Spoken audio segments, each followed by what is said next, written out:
Hi, language learning geeks. Welcome back to my Fluent podcast. I'm Daniel D. Goodson. I'm the host of this show and I want to share all my language learning experiences with you. Thank you for tuning in. So, this week I tried something completely new. I hired a teacher online to proofread my last episode, which was episode 2 called Shall I Learn Through TV Series or Movies? Go back to episode 2 and watch out if you can spot my grammar faults and misspellings. The transcript was about 1800 words long and hiring the teacher cost me $17. And I must say she really did a great job. Thanks a lot for that. I really appreciate it. And just a little quick note here, I did not do a lot of research on that topic, I mean proofreading, but it looks like that would be definitely a very interesting thing to look in more detail and to talk about in another episode very soon. I will put that on my list.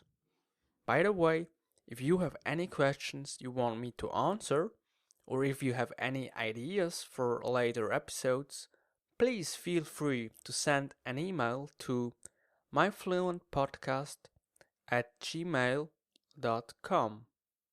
But now back to my corrections, which I received only a few days later after I sent my raw version of the transcript to the teacher.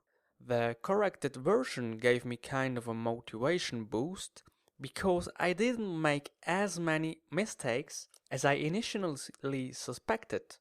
It could be better though. So what comes next? Let me explain. I will republish episode number 2, but this time without grammar mistakes and hopefully with better pronunciation. In addition of that, I will try to do a better editing. If you want to compare both episodes, watch out for the next episode, which will be number 3. Sorry, 4. For those who don't want to hear the same or similar content, please be patient and wait until I publish episode number 4. But I do recommend you to listen to them. Right now, I will tell you in a nutshell what this episode is all about and what the most important thing is. After these 3 points, you could actually turn off my episode, or you could keep listening to some grave errors I did relating to my podcast, such as in episode 1, where a mistake has slipped in. Back then, I told you this was going to be a bi-weekly show, but it turned out I published once a week. Well, I'm rambling here because this wasn't that upsetting, wasn't it? But that's just to give you an idea of one of my faults.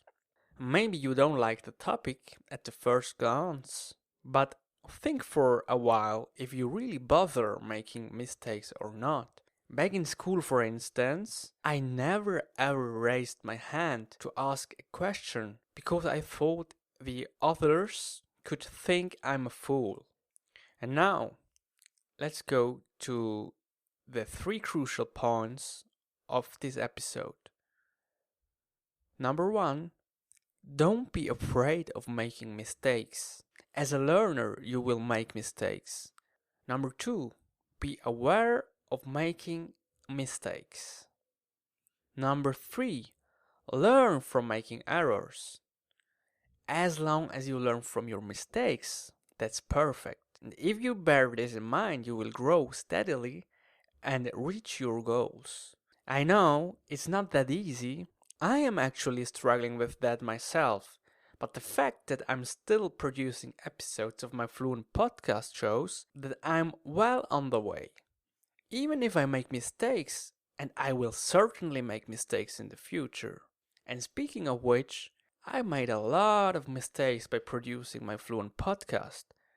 Nevertheless, I continue and learn from them instead of just giving up. Let's begin with the title of my show, which is My Fluent Podcast. Why did I name this podcast My Fluent Podcast? I mean, the word my implies this is kind of a monologue thing, but that is not my intention at all. You could think this is only kind of a diary podcast on how I improve or even fail in my language project. Well, yes, to a certain extent this is true, but this is only a very small component. The other component is all about building a community of motivated language learners, really engaged learners from all over the world, who are willing to give their best to become more fluent. And the other thing is, I want to share all my experiences with you, but also to learn from you guys. Because I also want to know more about you folks. And at this point, a big shout out goes to Clayton from the United States. He is learning Cantonese, Indonesian, and Vietnamese. Wow, that is awesome. To me, it is important to make new acquaintances, to build a strong bond to the listeners.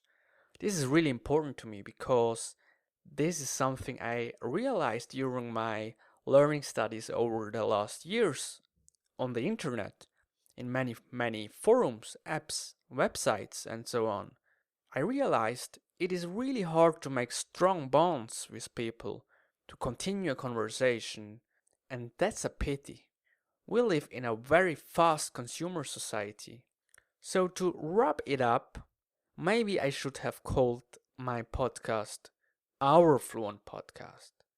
But okay, I will continue with that name. Anyways, I have the possibility to change that later if I really want. Another mistake was using my intro twice. Perhaps in order to be more productive setting up a new episode, I copied my own intro to use it on another. That allowed me to reuse a record for another episode. And recently I thought about that for a while, and then I realized my goal here is to become more fluent in English, so why do I copy a part of my episode in order to use it on another? That doesn't make sense at all. But you know what? That's the way the majority of podcasts work. Same music, catchy words in order to make it interesting so that people will keep on listening and finally reach as much people as possible. I don't have to be exactly like other podcasters, even if it's going to turn out I'm making a big mistake. Even then, I need to find my own style. So what's the conclusion here? Oftentimes, making mistakes is a no-go, and I know exactly where this attitude comes from. While back in school, once the grading was made, you couldn't change your grade, your marking, but it would have been crucial if you had bad grading, especially when a really poorly executed exam, to revise and look at your mistakes in order to learn from them. But especially when I myself had really bad grades, I felt ashamed and really bad. I had no motivation to look at the exam sheet again. I just wanted to forget about the current one, and that is probably because of all the pressure they put on you. And that was a real mistake, not only from me but also from the teachers. In my opinion, that is not the way it should be, not at all. I'm Daniel Goodson. Have a good one.